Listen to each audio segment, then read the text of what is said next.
Ya ibarat kata kalau kita punya modal 1 liter bensin Pertalite, ya bisa dapat 2 lot lah saham Gotoh, ya tambah 400 perak. Jadi kesimpulannya bagus gak Mas Gotoh?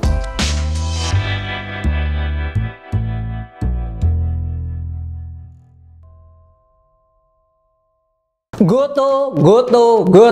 Gojek, Tokopedia.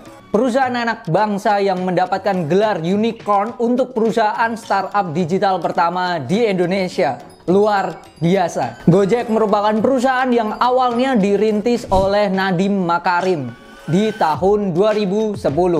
Berarti bisa dikatakan perusahaan ini belum berusia 17 tahun untuk saat ini. Ya, lebih tepatnya 14 tahun. Awal mulanya Gojek ini muncul karena permasalahan beliau yang susah mendapatkan ojek. Ditambah para ojek pangkalan yang susah mendapatkan customer. Customer harus datang ke pangkalan untuk bisa yang namanya naik ojek. Nah, dari sinilah Gojek muncul, mempertemukan customer dan juga ojek pangkalan. Ya, memfasilitasi biar kedua belah pihak bisa berkomunikasi untuk terjadi transaksi yang namanya penawaran jasa. Sampai akhirnya Gojek ini muncul dalam bentuk aplikasi di tahun 2015.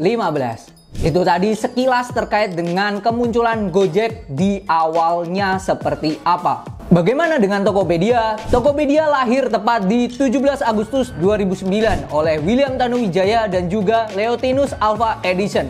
Bukan Thomas Alva Edison. Kedua orang ini yang mengawali Tokopedia. William sebagai founder dan juga Leontinus sebagai yang namanya co-founder. Konsep awal Tokopedia ini awalnya hanya sebagai platform untuk penjualan antar konsumen. Lalu semakin berkembangnya Tokopedia mengembangkan produk teknologi finansial di tahun 2016. Pertanyaannya adalah kok bisa Gojek dan Tokopedia ini bergabung? Bagaimana ceritanya? Nah, Gojek dan Tokopedia ini bergabung dan menjadi nama baru yaitu Gotoh atau singkatan dari kedua perusahaan ini, Gojek dan Tokopedia.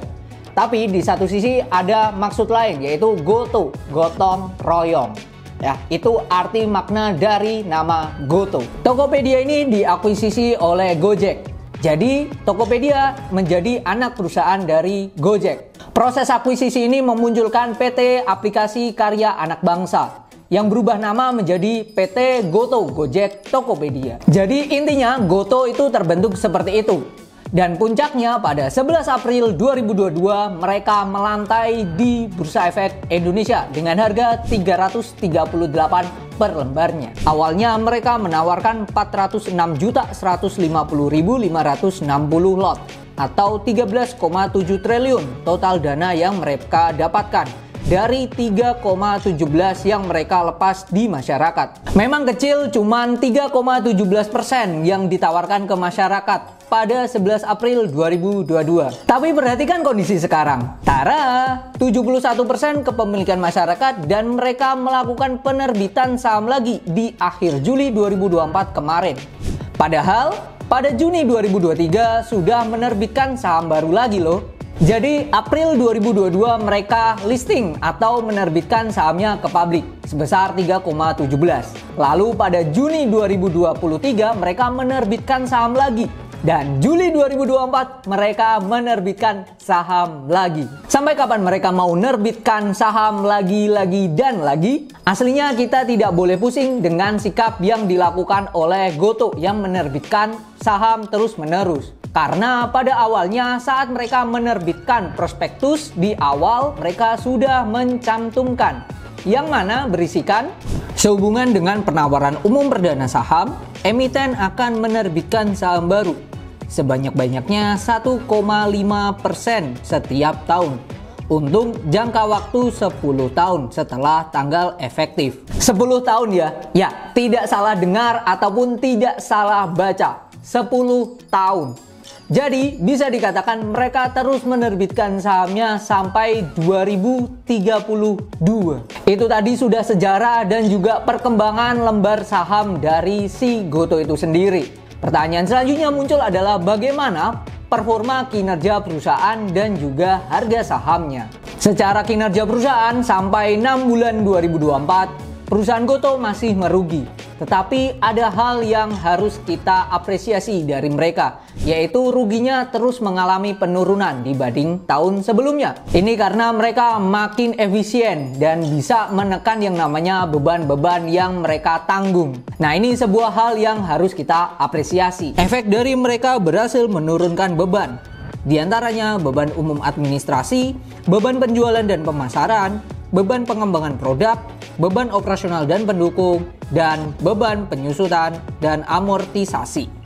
Ya, intinya makin efisien lah perusahaan ini dan ya bagus sih. Tapi kok GPF atau Gotoh People First Fund terus melakukan aksi penjualannya? Di awal tahun GPF ini punya 56,5 juta lembar saham atau senilai 5,46% kepemilikan saham dari Gotoh. Tetapi sampai 23 April 2024 jumlahnya menyusut menjadi 60,6 juta lembar saham saja atau setara dengan 5,05% kepemilikan saham di Gotoh. Sebagai gambaran, ini Gotoh, ini GPF. Nah, si GPF ini kok terus melakukan penjualan. Ditambah harga sahamnya telah turun 84,6%. Padahal perusahaan ini belum ada 3 tahun listing di bursa. Saat ini harganya di 52 per lembar sahamnya. Ya, ibarat kata kalau kita punya modal 1 liter bensin Pertalite, ya bisa dapat 2 lot lah saham Gotoh. Ya, tambah 400 perak. Jadi kesimpulannya bagus nggak Mas Gotoh? Ya, kita nggak usah ambil pusing lah, ngopi aja.